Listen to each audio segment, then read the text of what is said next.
10 তারিখে যে রাজশাহী মহানগরের বিএনপির দ্বিবার্ষিকী সম্মেলন,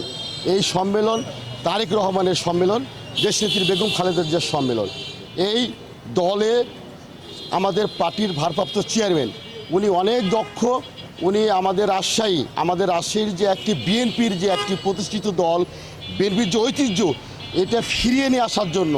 উনি ভালো বলতে পারবেন যে কাকে নেতৃত্ব দিলে এই রাজশাহীর ঐতিহ্য,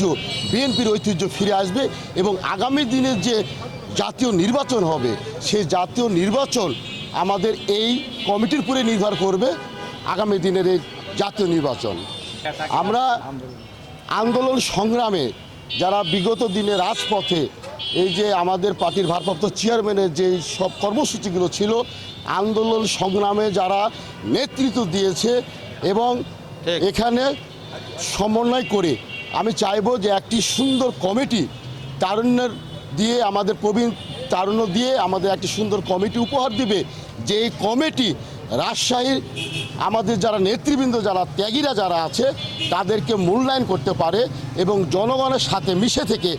আগামী দিনের যে ভোট সেটা কাজ করতে পারে। আমরা সেই ধরনের একটি সুন্দর কমিটি ত্যাগীদেরকে প্রত্যাশা করি।